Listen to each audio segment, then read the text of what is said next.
నమస్తే. Welcome to Volga news. నేను భానుశ్రీ. ఇక విశాఖపట్నంలో ఏదైతే ఏయూ కాలేజ్‌లో జరిగినటువంటి బహిరంగ సభ విజయవంతమైందని చెప్పుకోవాలి. ఏదైతే మోడీ మాట్లాడినటువంటి మాటలు అయితే మనం వినడం అయితే జరిగింది. లైవ్ ద్వారా మనమందరం విన్నాం. ఏదైతే పవన్ కళ్యాణ్ గారు మాట్లాడినటువంటి మాటలు కూడా విన్నాము. ఇంకా ఆంధ్ర రాష్ట్ర ముఖ్యమంత్రి అయినటువంటి చంద్రబాబు గారి మాటలు కూడా మనం విన్నాము. ఎంత చక్కగా వివరించారు. ముఖ్యంగా ఆంధ్ర రాష్ట్రాన్ని అభివృద్ధి పదంలో నడిపించడమే మా యొక్క లక్ష్యం అంటూ ఆ లక్ష్యంతోనే మేము ముందుకు వెళ్తున్నామంటూ ఆయన ఒక విజన్ అయితే పెట్టుకోవడం జరిగింది. ఏదైతే ఆయన పెట్టినటువంటి విజన్ ఏదైతే 2020 కావచ్చు, ఇలాంటి చెప్పుకుంటూ పోతే ఆయన విజన్స్ అన్నీ ఎంత చక్కగా ముందుకెళ్ళాయో మనం చూసాము. ఇక ఆయన మాటల్లో కూడా అదే చెప్పారు. ఇప్పుడు కూడా 2047 అనే విజన్ కూడా పెట్టారు. విజన్ 2047 అంటూ కూడా ఆయన ఒక విజన్ అయితే పెట్టుకోవడం జరిగింది. ఇక 2047 కల్లా కూడా మేము అనుకున్నవన్నీ కూడా నెరవేరుస్తాము. అన్నీ కూడా తీర్చిదిద్దుతాము ఆంధ్ర రాష్ట్రాన్నంటూ ఆయన చెప్పారు. ఇక మోడీ మాటల్లో కూడా మనం విన్నాము. ఏదైతే ప్రధాని మోడీ గారు మాటలు ఆహ్, ఆంధ్ర రాష్ట్ర ప్రజలు చూపిస్తున్నటువంటి ప్రేమ, అభిమానానికి మేము కృతజ్ఞులమంటూ కూడా ఆయన చెప్పుకొచ్చారు. ఇక ఆంధ్ర రాష్ట్రాన్ని ఆహ్, తీర్చిదిద్దేటువంటి అవకాశం ఏదైతే దీంట్లో కూడా మాకు ఒక భాగం దక్కింది. అందుకు మేము చాలా సంతోషం. ఇక అది కూడా మేము ఖచ్చితంగా నెరవేరుస్తాము. అండగా ఉంటాం ఆంధ్ర రాష్ట్రానికి, ఆంధ్ర రాష్ట్ర ప్రజలకు కూడా అండగా ఉంటానంటూ కూడా మోడీ హామీ ఇచ్చారు. ఇక పవన్ కళ్యాణ్ గారు మాట్లాడినటువంటి మాటలు కూడా మనం విన్నాము. ఏదైతే ప్రజలకి దొరికినటువంటి ఒక చక్కనైనటువంటి నాయకుడు మోడీ అన్నారు. ఆయన చేపడుతున్నటువంటి కార్యక్రమాలు ఏవైతే ఉన్నాయో అవన్నీ కూడా ప్రజలకు ఎంతో ఉపయోగపడేకరంగా ఉంటాయని కూడా ఆయన చెప్పుకొచ్చారు. ఇక ఏపీ భారీగా నిధులు కేటాయించి పలు అభివృద్ధి కార్యక్రమాలను ప్రారంభించేందుకు విశాఖకు వచ్చారు ప్రధాని నరేంద్ర మోదీ. ఆంధ్రాకు రావడమే కాకుండా 2,00,000 కోట్ల పెట్టుబడులు తెచ్చారని, ఇదో శుభదినమని ఏపీ సీఎం చంద్రబాబు అభిప్రాయపడ్డారు. ఏయూ కాలేజ్‌లో జరిగినటువంటి భారీ బహిరంగ సభలో త్వరలో జరగబోయే ఢిల్లీ అసెంబ్లీ ఎన్నికల్లో కూడా గెలిచేది మేమే అన్నారు. ఇక గెలిచేది కూడా ఇప్పుడు ఏదైతే ఢిల్లీ అసెంబ్లీ ఎన్నికల్లో జరిగేటువంటి ఎన్నికల్లో కూడా ఎన్డీఏ కూటమి గెలుస్తుంది అంటూ ఆయన చెప్పుకొచ్చారు. ఇక సభాముఖంగా తెలిపారు ఆయన. ఏపీలో బీజేపీ, జనసేన, టీడీపీ కాంబినేషన్ అదిరిపోయిందన్నారు చంద్రబాబు నాయుడు గారు. ఇంకా చంద్రబాబు 93% స్ట్రైక్ రేటుతో ఎప్పుడు చూడనంత విజయాన్ని సాధించానన్నారు. ఇక చంద్రబాబుకు ముందు డిప్యూటీ సీఎం పవన్ కళ్యాణ్ గారు మాట్లాడుతూ, కాశ్మీర్ నుంచి కన్యాకుమారి వరకు భారత్‌ను ఏకతాటిపైన తీసుకొచ్చిన సమర్థవంతమైన నాయకుడు మోదీ అని మెచ్చుకున్నారు. ఇక ఏపీ అభివృద్ధికి బీజేపీ సంపూర్ణ సహకారం ఇస్తుందని తెలిపారు ఆయన. ఇక ఏపీలో ఎక్కడా లేనటువంటి ఉత్సాహం కూడా కనిపిస్తోంది మనకి. విశాఖలో మోడీ చేసినటువంటి రోడ్ షో కూడా అదిరిపోయిందంటూ కూడా చెప్తూ ఉన్నారు. ఎక్కడికి పోయినా మోడీపై విశ్వాసం, నమ్మకం ప్రజలకి కలుగుతోందన్నారు పవన్ కళ్యాణ్ గారు. ఇంకా చంద్రబాబు నాయుడు గారు మాట్లాడుతూ కూడా ఇదే చెప్పుకొచ్చారు, మనందరం చూసాం.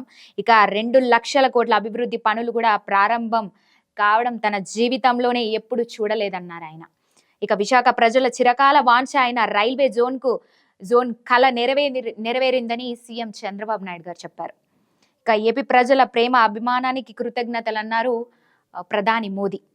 రాష్ట్రంపై అభిమానం చూపే అవకాశం కూడా ఇప్పుడు తనకి లభించిందని ఆయన చెప్పుకొచ్చారు. ఇక ఏపీ అభివృద్ధే మా విజన్ అంటూ మాట్లాడారు. ఏపీ ప్రజల సేవే మా సంకల్పం అంటూ కూడా ఆయన సంకల్పించుకోవడం మనందరం చూసాం. ఏపీ అభివృద్ధిపై ప్రత్యేక దృష్టి సారించామన్నారు మోదీ. చంద్రబాబు పెట్టుకున్నటువంటి లక్ష్యాలకు అండగా ఉంటామని హామీ ఇచ్చారు మోదీ. ఇక ఐటీ సాంకేతికతకు ఏపీ కేంద్రంగా మారిందన్నారు. 2030 నాటికి 5 మిలియన్ మెట్రిక్ టన్నుల గ్రీన్ హైడ్రోజన్ ఉత్పత్తి లక్ష్యమే మాదన్నారు ప్రధాని మోదీ. ఇక చూశారు కదా. సో ఏదైతే ఈరోజు ఆయన సంకల్పించుకోవడం ఆంధ్ర రాష్ట్ర ప్రజలందరికీ కూడా సంతోషకరమనే చెప్పాలి. ఇక ఆంధ్ర రాష్ట్రాన్ని అభివృద్ధి బాటలో నడపడమే మా ఎన్డీఏ కూటమి లక్ష్యం అంటూ కూడా అందరూ చెప్పుకొచ్చారు. ఏదైతే చంద్రబాబు నాయుడు గారు కావచ్చు, డిప్యూటీ సీఎం అయినటువంటి పవన్ కళ్యాణ్ గారు కావచ్చు, ఇక ప్రధాని మోదీ కావచ్చు, వాళ్ళ మాటలు ఆంధ్ర రాష్ట్ర ప్రజలకి ఎంతో సంతోషకరాన్ని ఇచ్చిందనే తెలుస్తోంది. ఇక దేశానికి ఆర్థిక రాజధానిగా ముంబై ఎలా ఉందో ఏపీకి విశాఖ అలాంటి ఆర్థిక నగరం అవ్వాలని చంద్రబాబు గారు వివరించారు.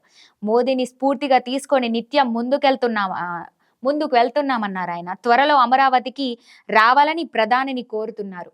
ఇక నదుల అనుసంధానం మా లక్ష్యం అన్నారు చంద్రబాబు నాయుడు గారు. అందుకు కేంద్రం సాయం కావాలని ఆయన కోరారు. మోదీ కార్యక్రమాల వల్ల దేశం ఎంతో అభివృద్ధిలో దూసుకుపోతోంది. 2047 నాటికి ప్రపంచంలోనే మొదటి లేదా రెండో స్థానంలో ఉంటామని ఆయన స్పష్టం చేశారు.